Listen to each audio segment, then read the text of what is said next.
नमस्कार, आपका स्वागत है इंडिया.com पे। मैं अभिषेक आपके साथ हूँ, मेरे साथ अरुण चौबे हैं।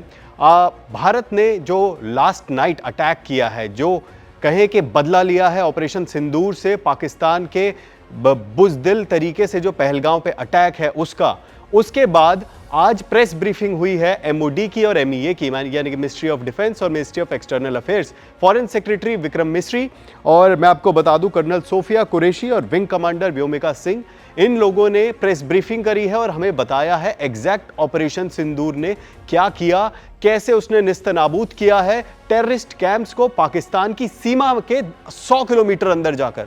सलाम सल्यूट इंडियन आर्मी को, इंडियन एयरफोर्स को और इंडियन नेवी को। आप अरुण जी हमारे साथ हैं, हम भी आपको पूरा जो भी प्रेस ब्रीफिंग हुई है, फाइनल क्या निकल के आया है, क्या क्या जो ऑपरेशंस थे वो कैसे कैरी आउट किए गए इंडियन एयरफोर्स के द्वारा, तीनों जो आर्म्ड फोर्सेस की जो हाथ हैं वो एकजुट होकर कैसे उन्होंने मुंह तोड़ जवाब दिया है पाकिस्तान के कायराना हरकतों का। सर, सबसे पहले तो ऑपरेशन सिंदूर के बारे में आप बता दीजिए ब्रीफ में कि एक्चुअली क्या हुआ है। देखिए, ऑपरेशन सिंदूर जो है उस कायराना हरकत का बदला है जो महिलाओं के सामने, जो उन महिलाओं के सामने उनके जो है हस्बैंड्स को, यानी इनोसेंट लोगों को मारा गया, उनके सिंदूर को उजाड़ा गया। तो एक इमोशनल मामला है। आपने देखा जिस तरह से प्रधानमंत्री जैसी कि रिपोर्ट्स आई कि उन्होंने ही इस ऑपरेशन का नाम दिया और उसके बाद सेना ने जो है संगठित तरीके से इस ऑपरेशन को अंजाम, प्रिसीजन स्ट्राइक कही जा रही है। इसमें प्रिसीजन स्ट्राइक इसलिए कहा जा रहा है कि इसमें उन लोगों ने जो चिन्हित किए टेरर कैंप्स को, उन्हीं को निशाना बना के मारा गया है। एक लाइन में एक और कह दिया जाएगा, किसी भी सिविलियन जगह को या फिर किसी मिलिट्री इस्टेब्लिशमेंट को निशाना नहीं बनाया गया है। जैसा कि प्रेस ब्रीफिंग में जो विदेश सचिव विक्रम मिस्री, इन्होंने बहुत क्लियरली कहा कि जो हमारा जो मुंबई हमले, आतंकी हमले के बाद सबसे बड़ा ये एक आतंकी हमला हुआ हमारे यहाँ पहलगाम में। और इसमें जो है, इसमें उन्होंने 2-3 चीज़ें बहुत इंपॉर्टेंट कही हैं साहब की, ये कि इस हमले की पृष्ठभूमि में ये परेशानी देखी जा रही थी कि जिस तरह से 2.25 करोड़ के लोग जो है जो टूरिस्ट आने शुरू हो गए वहाँ पर कश्मीर घाटी में, ये टूरिज्म जो है बढ़ रहा था, बूम कर रहा था। तो ये कुछ कारण थे और कैसे कम्युनल जो है हेट्रेड पैदा किया जाए देश में, ये कुछ प्रमुख कारण को उद्धृत करते हुए उन्होंने कहा कि जिस तरह से पाकिस्तान ने नापाक कोशिश की कि यहाँ पर जो है स्थितियों को डिस्टर्ब किया जाए, ये एक कोशिश की। और उन्होंने जो है लश्कर ए तौबा से संबंधित जो टीआरएफ का नेम लिया, टीआरएफ का जो फ्रंट का नाम लिया, जो है द रेसिस्टेंट फ्रंट का नाम लिया है कि लश्कर से संबंधित, इन्होंने ये क्लियर जानकारी दी कि इसकी जो है पाकिस्तान ने इस तरह से कोशिश की। और इसमें जो है उन्होंने जो जगहें थी पीओजेके में और पाकिस्तान में, पीओजेके में 5 जगहें हैं, जैसा कि आप देख सकते हैं। पीओजेके में 5 जगह जहां टेरर कैंप चल रहे थे, उसमें लश्कर का जो है जैश का और हिज़्ब के जो अड्डे हैं। तो आप देखेंगे कि पीओजेके में आप देख सकते हैं कि पहला कैंप जो है सबसे इंपॉर्टेंट सवाई नाला मुजफ्फराबाद में, वहाँ पर हमला हुआ है। पहला कैंप यहाँ पर इस लोकेशन में अगर आप देख पाएंगे क्लियरली तो हम बता दें, पहला कैंप यहाँ पर बिल्कुल सीमा के हमारे पास में पीओजेके में, जहाँ पर लश्कर ए तैयबा का एक बहुत बड़ा कैंप था जिसको नेस्तनाबूद किया है इंडियन आर्म्ड फोर्सेस ने। और सर, जैसे कि हम बताएं कि राफेल्स के थ्रू स्कैल्प मिसाइल्स और हैमर मिसाइल्स को दागा गया और प्रिसीजन स्ट्राइक की गई। इन स्ट्राइक्स के बारे में जैसा कि अरुण जी ने बताया कि टेररिस्ट कैंप्स जो थे उनको टारगेट किया गया। पाकिस्तान ऐसे बहुत सारे लाइज पेडल कर रहा है, बहुत सारे ऐसे झूठ फरेब पूरी वेस्टर्न मीडिया में फैलाने की कोशिश करेगा, लेकिन आज इंडियन आर्मी ने ब्रीफिंग करके बता दिया है ये 5 लोकेशन पीओजेके में है। सर, आप बताइए। जी हाँ, जैसा आपने भी बताया कि सवाई नाला मुजफ्फराबाद में है, सैद नाला बिलाल जो है जो मुजफ्फराबाद में दूसरा कैंप है, गुलपुर कोटली है, गुलपुर कोटली तीसरा है, और चौथा बरनाला भीमबर में, और 5वां जो है अब्बास कोटली। ये पीओजेके में 5 लोकेशंस हैं जिसको जो है नेस्तनाबूद किया गया है। सर, टोटल एक बार बात कर ले तो हम टोटल 21 लोकेशंस पर ये स्ट्राइक्स की गई हैं। 21 लोकेशन पर प्रिसीजन स्ट्राइक्स की गए हैं विदाउट हर्टिंग एनी सिविलियन। किसी भी सिविलियन को बिल्कुल भी कोई भी जोखिम नहीं आया है, कोई भी उनके ऊपर इंजरी नहीं हुई है। और बता दें कि इंडिया ने ये स्ट्राइक्स के बाद प्रेस ब्रीफिंग करके 21 लोकेशंस, टोटल लोकेशंस के नाम मैं आपको बता देता हूं। सबसे पहला सर सवाई नाला जो कि पीओजेके में लाया करता है, फिर सैयदना बिलाल, मस्कर-ए-अक्सा, चेलाबंदी, अब्दुल्ला बिन मसूद, दुलई, गढ़ी हबीबुल्ला, बतरासी, बालाकोट, ओगी, बोई, सेंसा, गुलपुर, कोटली, बराली, डुंगी, बरनाला, महमूना जोया, सरजल और मुरिदके और बहावलपुर की अगर बात करें तो 100 किलोमीटर इंटरनेशनल बॉर्डर से अंदर जाकर लाया करती है लोकेशन। और पंजाब प्रोविंस के अंदर इस लोकेशन की सर इंपॉर्टेंस ये है कि पाकिस्तान की जो कैपिटल है उसके बिल्कुल पास में ये लोकेशन है।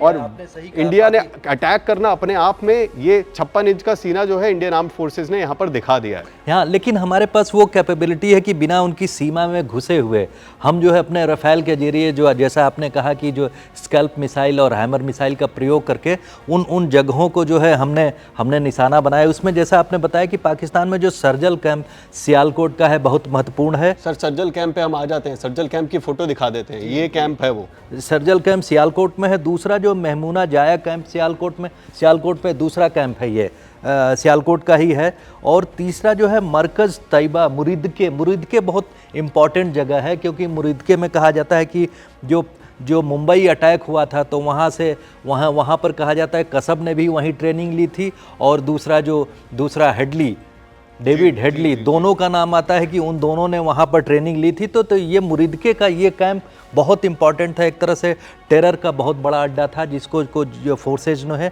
डिस्ट्रॉय किया है। और मरकज़ सुबहानाला बहावलपुर, इसके बारे में बताया जाता है कि यहाँ पर जो है जैश का जो हेडक्वार्टर एक तरह से यहाँ पर हुआ करता था और यह जैश के काफ़ी टॉप कमांडर्स मारे गए हैं, ऐसी भी खबरें आ रही हैं। अभी थोड़ी देर में मुझे लगता है कि बड़ी खबर भी आ सकती है कि जैश का जो चीफ है वो भी मारा जा सकता है, ऐसी भी खबर आ सकती है। लेकिन ये बहावलपुर का जो ये अटैक है ये सबसे बड़ा है। और मैं आपको बता दूं कि आप एक बार लोकेशंस को देखिए, ये जो एरिया है ये बहुत बड़ा एरिया है जहां पर ये टेरर कैंप बनाया गया है और यहां पर घुसकर अटैक करना और इस पूरे एरिया को एकदम सपाट बना दिया है इंडियन आर्मी ने।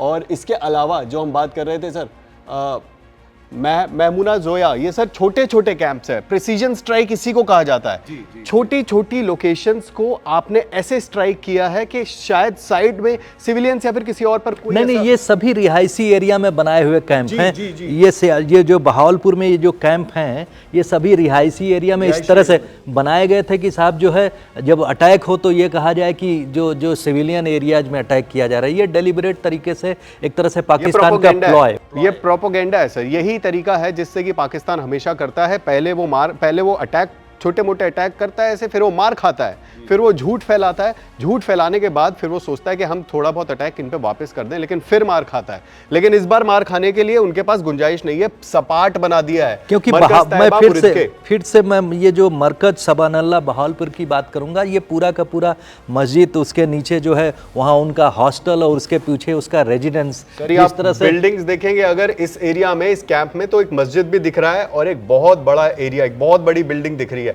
इसके अलावा भी ऐसे छोटे छोटे स्ट्रक्चर्स हैं जहां पर काफी जो 3-4 माले की बिल्डिंग है। ये कहा जाता है, पहले रिपोर्ट्स आई थी, कहा जाता था कि उसके सामने एक ओपन एरिया पार्क भी है जिसमें कि जो वहाँ के जो चीफ है, जैश का चीफ, वो उसमें अपना वॉक करने के लिए, टहलने के लिए वो भी सुविधा प्रदान की गई थी पाकिस्तान आर्मी की तरफ से। तो इस तरह की भी रिपोर्ट्स इसके बारे में आई हैं। उनके पास टहलने के लिए बहुत सारा एरिया है क्योंकि पूरे बहावल कैंप को सपाट बना दिया गया है। जितने भी टेररिस्ट कैंप्स अगर वो चाहे तो देख सकते हैं, दुनिया भर के टेररिस्ट जितने भी नजर जो गलत लगाते हैं इंडिया पर, ये हाल होता है उनका।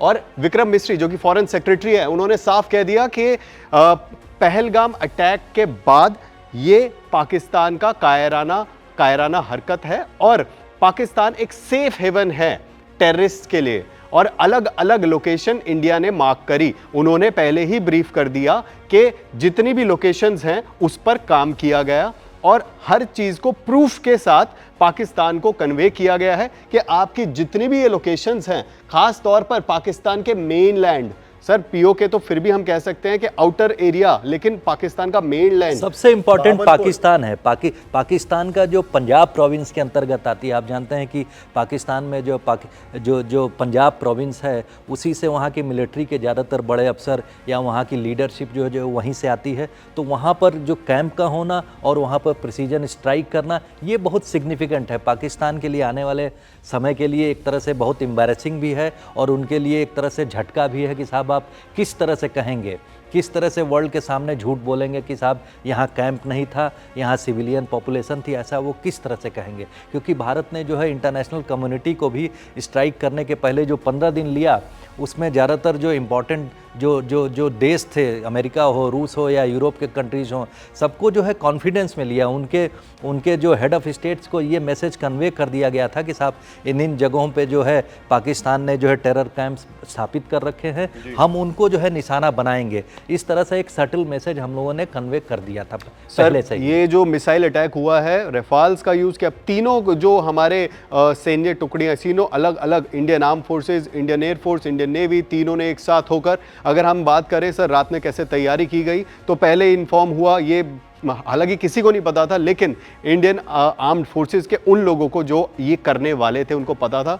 रेफेल्स तैयार थे, बॉर्डर पर मिसाइल्स तैनात थे, नेवी अरेबियन सी में घूम रही थी, तैयार थी कि अगर कोई कॉल आए तो तुरंत ये पाकिस्तान को सपाट, पूरा पाकिस्तान को खत्म करना वो इंडियन नेवी इस टाइम पर कर सकती है, क्योंकि केपेबल है। 2 न्यूक्लियर सबमरीन्स हैं हमारे पास, 2 एयरक्राफ्ट कैरियर्स हैं हमारे पास, फ्रिगेट्स हैं, बड़े बड़े मिसाइल कैरियर्स हैं।